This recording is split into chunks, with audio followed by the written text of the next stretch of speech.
Hello. Today on Business Focus, I am talking about knowledge management with Miss Twomey, who is the Human Resource Manager for a large multinational company. Miss Twomey, has knowledge management changed the way your company works? Oh yes. Since adopting knowledge management strategies, we have had to make many changes to the way we work. From changing the technology we use and the way we use it, to changing people's ideas about the best way to work. And what has been the biggest challenge? Without a doubt, it has been trying to get our staff to accept and adopt knowledge management practices. This was a tough challenge because our company had a culture which was not particularly open to the idea of knowledge management. So I would say definitely the people side required the biggest change. You mention a company culture. Can you explain what you mean by that? Oh yes, certainly. Imagine you start work for a particular company. In the beginning, you're not sure what you can and can't do. For example, can I go for a coffee break at 11? Or who should I speak to if I have a problem with the computer? Over time, you see what your fellow colleagues do, you take their lead, and you adapt your way of working to how the other employees in that company work. You learn what is acceptable behaviour for that company.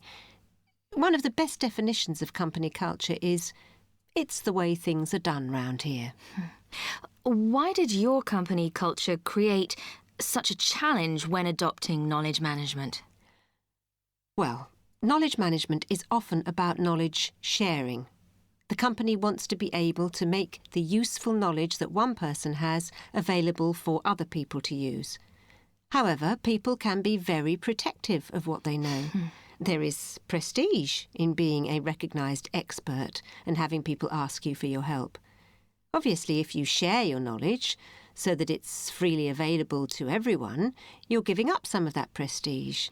And you may also feel that you're giving up some power. You may think that your knowledge is the reason why you have a job in the first place.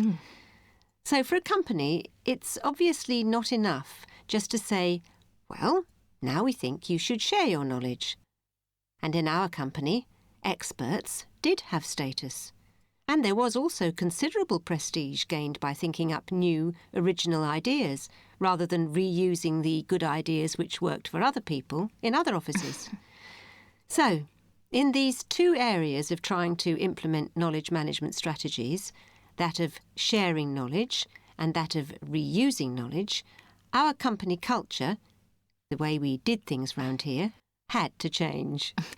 How were you able to overcome these problems? Well, first we had to make sure that our people understood the competitive advantage the company stood to gain if we changed our way of working. We organised staff meetings in each of our offices to introduce the aims of the KM strategies we were going to adopt. We also set up a group of knowledge management champions throughout our network of offices. The duty of the champions was to help get people on board and enthusiastic about KM, and to be a point of reference on KM for the local offices.